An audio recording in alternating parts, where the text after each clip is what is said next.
ज्या रुग्णांना पाठीच्या मणक्याचा त्रास होतो, त्यांच्यामध्ये स्पॉन्डिलोसिस हा आजार जास्त बघितला जातो. तर त्यामागचं काय कारण आहे? हां, नक्कीच.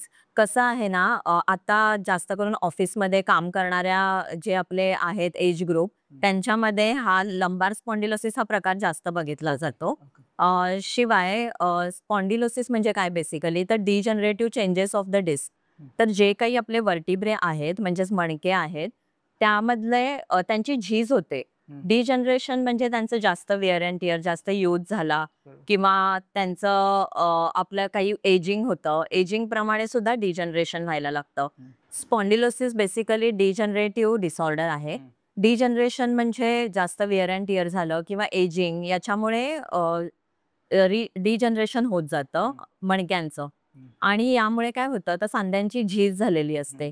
तर ही जी झीज असते त्यामुळे काय होतं, की 2 डिस्कमधलं जे अंतर आहे ते कमी किंवा जास्त होऊ शकतो ओके. किंवा त्यातून ज्या नर्व्हज निघाल्या आहेत त्या कंप्रेस होऊ शकतात. तर या सगळ्या गोष्टींचा इफेक्ट आपल्या बॉडीवरती किंवा जर आपण प्रवास करत असू, आपण जास्त वेळ बसलो किंवा उभं राहिलो जास्त वेळ, तर तिथे पेन होतं आणि आपल्या दैनंदिन ॲक्टिव्हिटीमध्ये नक्कीच आपल्याला हे त्रासदायक ठरू शकतं. हं, जास्त प्रमाणात लंबार स्पॉन्डिलोसिस हा दिसून येतो. स्त्रियांमध्ये हा जास्त प्रमाणात दिसून येतो. ओके. तसंच हल्ली सर्व्हायकल स्पॉन्डिलोसिसच्या सुद्धा केसेस दिसतात. तर सर्व्हायकलमध्ये काय असतं, की नेक आहे. हं. नेकमध्ये जास्त पेन असतं अ, आणि पेशंटना हातामध्ये मुंग्या येणं, यासुद्धा त्याच्यामध्ये सिम्प्टम्स आपल्याला दिसून येतात बेसिकली.